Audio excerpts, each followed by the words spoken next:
오늘은 교회가 존재하는 이유라는 제목으로 말씀을 나누고자 합니다. 교회가 이 땅에 존재하는 이유는 바로 선교하기 위해서 존재하는 것이고, 교회의 본질을 지키는 교회, 선교하는 교회로 쓰임받기 위해서는 그럼 우리는 어떻게 해야 되는 것일까요? 우리가 선교할 때 가지고 있어야 될 자세는 뭐냐면 절대 믿음이라는 거예요. 한번 따라해 보세요. 절대 믿음. 우리 8절에도 9절을 보세요. 재밌는 말씀이 있습니다. 한번 같이 볼까요? 시작.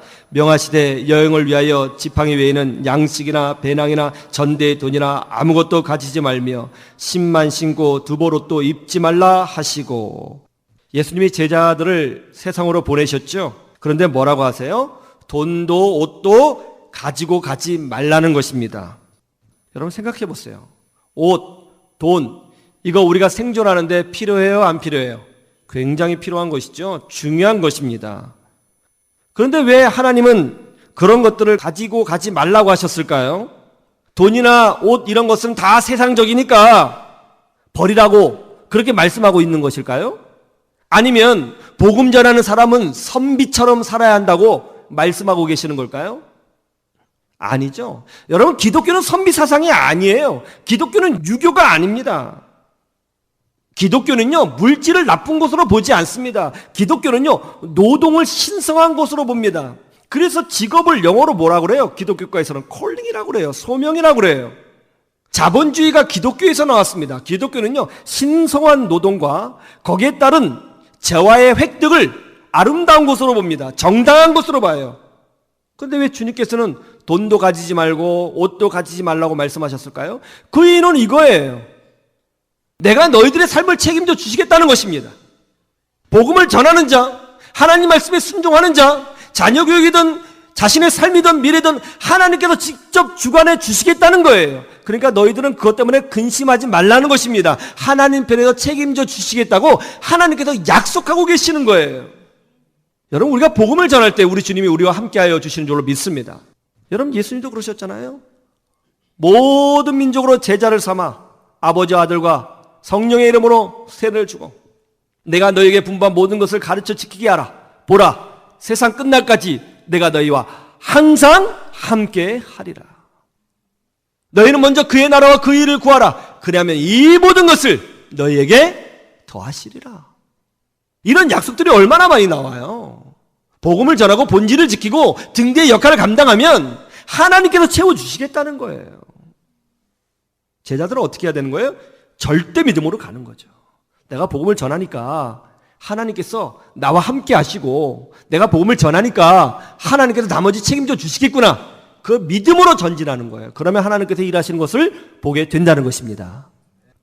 제15회 언더우드 선교상을 받으신 분이 권영수 선교사님입니다. 이 권영수 선교사님은요, 필리핀 북쪽 산지에서 25년간 선교를 감당하신 분이에요. 이 산 꼭대기는 보통 이제 이 필리핀 북쪽에 있는 산지가 해발 2,500m거든요. 근데 이 필리핀 산지족이 거기 2,500m에 살아요. 근데 이 산은요, 길이 없습니다. 길이 없어요. 이분들에게 복음을 전하려면 하루 종일 산을 올라가야 될 뿐만이 아니라 그것도 다 길이 없어도 낭떠러지 길이기 때문에 목숨을 걸고 올라가야 되는 거예요. 선교사님이 하루는 이 산지족에 복음을 전하기 위해서 올라간 적이 있습니다. 갔더니 찰기 없는 밥에 소금을 뿌려서 먹고 있는 거예요. 마음이 아팠어요. 이곳에서 사흘간 선교를 하고 이제 내려오려고 하는데 마음속에서 주님의 음성이 들렸어요. 네가 이들을 버려두고 어디로 가려느냐. 주님의 음성을 듣자 마음이 흔들렸습니다. 그래서 6개월만 있자 결단하고 사역을 시작했는데 그게 25년이 된 거예요. 하루는 이곳에서 사역을 마치고 산 밑으로 내려오는데 태풍이 불어왔습니다. 여러분, 필리핀 태풍 무섭잖아요. 태풍이 불어오니까 산사태가 일어났어요. 그 선교사님 부부가 이 산사태로 밀려가지고 낭떠러지 끝에 매달리게 된 거예요. 그래서 거기서 살기 위해서 바둥바둥거리고 막 버티고 있는데 막 바람 불죠, 비 오죠, 막 춥지요, 배고프죠. 그러다가 떨어졌어요. 떨어졌는데 이제 구덩이 같은데 푹 빠져버린 거예요. 선교사님이 구덩이에 빠지니까 겁이 들었습니다. 야, 우리 여기서 죽겠구나. 우리가 구덩이에 있는 걸 누가 알까? 이 산지족들도 우리가 구덩이에 빠진 거 모를 거고, 한국에서 우리를 파송한 교인들도 우리가 지금 구덩이에서 죽어가는 거 모를 거고, 우리 친척들도, 우리 부모님도 우리가 여기에 빠져서 죽어가는 거 모를 텐데, 아무도 우리가 여기에 있는지 모를 텐데 이거 어떡하나, 우리가 여기서 죽어가는구나. 그때 하나님께 대해서 섭섭한 마음이 피어올랐어요.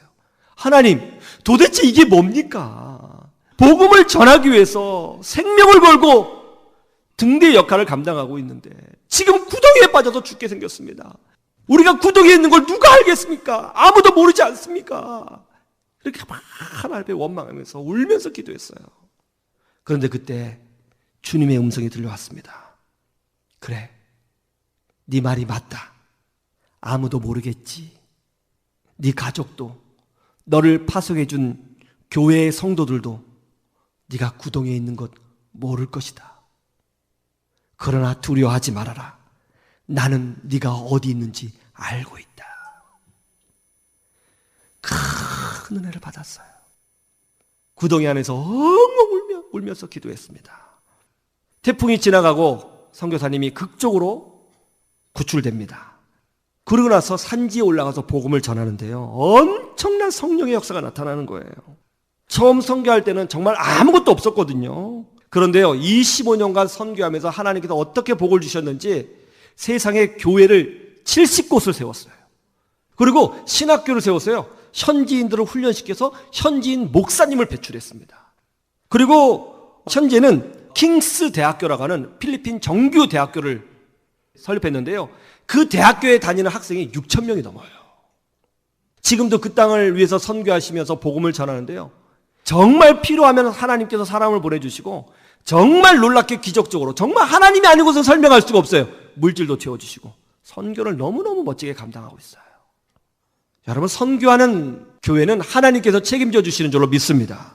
교회가 왜 존재해요? 복음 전하기 위해서 존재하는 거예요. 우리가 이거 해야 되는 거예요. 생명 살려야 되는 거예요. 선교해야 되는 거예요. 본질에 충성해야 되는 거예요. 어두운 세상에 등대의 역할을 감당해야 되는 줄로 믿습니다. 여러분, 자녀들에게 복음 전하세요. 돈 주는 것보다 복음 전하는 게 훨씬 더 중요한 거예요. 이웃에게, 직장 동료들에게 복음을 전하세요. 빛을 비추세요. 예수 안에 생명인 줄로 믿습니다. 이 본질에 집중하면 우리 하나님께서 우리 교회를 더 축복하시고 여러분을 축복하시고 하나님이 아니고서는 설명할 수 없는 놀라운 은혜와 복으로 채워줄 줄로 믿습니다. 이 하나님의 은혜를 경험하시는 여러분 되시기를 주님의 이름으로 축원합니다. 축원합니다.